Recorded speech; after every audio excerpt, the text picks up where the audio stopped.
Howdy y'all, Andy here, and welcome to another episode of King's Comics. And y'all, let me just start by saying there are 1,000 different ways to die in Alaska. I say that because today we are going over the comic adaptation of the podcast Wolverine, The Long Night.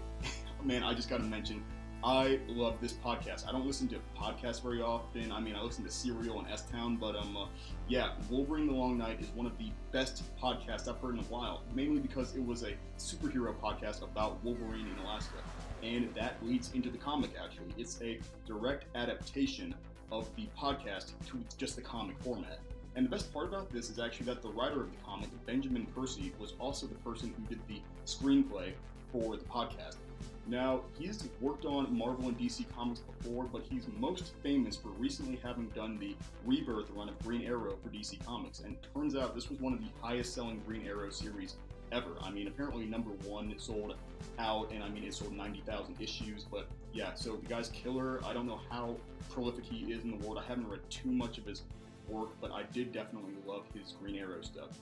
That being said, he is joined by artist Marcio Takara, who has done work for Marvel and DC as well. I think he did Daredevil and Jessica Jones for Marvel, to the best of my recollection, but all that to say, I read the issue and, well, you know what, I should tell y'all this, because this is a single issue review and this is a limited run. There are 5 total issues. I'm only just talking about issue #1 today, and I'm not going to go into spoilers, but I am going to tell you whether or not I'm going to subscribe to this, whether I'm going to wait on the entire run to finish, then read it, or whether I'm going to drop this bad boy. Because, honestly, I have high hopes for this. I don't usually like media tie-ins or adaptations, but I love the podcast so much, I was really hoping on this comic being good. That being said, what did I think? Yeah, this issue at least was well worth the price of admission.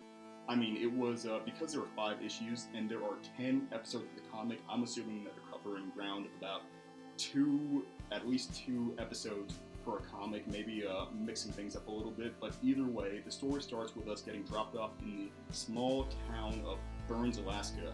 This place is just a fisher town, just hard-working people, pretty rural, but there's a weird string of murders going on, and nobody knows what's going on, except that they might be connected. And that's where these kind of Men in Black agents, Sally Pierce and Tad Marshall, come into play. And you would think that with these kind of Men in Black FBI-style agents showing up, there's a lot bigger of a mystery going on. But, come on, the title literally says Wolverine, so the assumption there is that are these guys here to investigate these murders or to track down Wolverine? Who knows?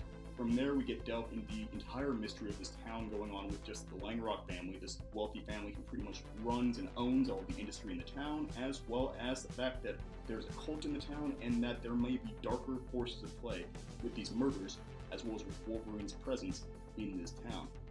Now, that all goes to say that if you listen to the podcast, you probably know how things play out at the end, and I do love just the progression as well as the ending, the twists and turns of the podcast. But how does that adapt to the comic medium? Once again, this comic was, it was, voice to page, not page to voice. I know, it was backwards. Either way, it was a fantastic and faithful adaptation of the podcast, which, honestly, if you listen to it, it sounds like you're being injected into a comic book. Just the descriptive narrative is fantastic, and the comic does not fail there.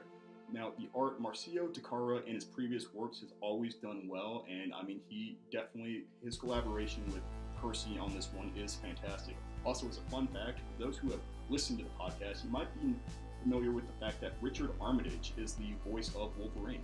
If that name doesn't sound familiar, he was Thorin Oakenshield in the Hobbit movies, and he voiced Trevor Belmont in the Netflix Castlevania series.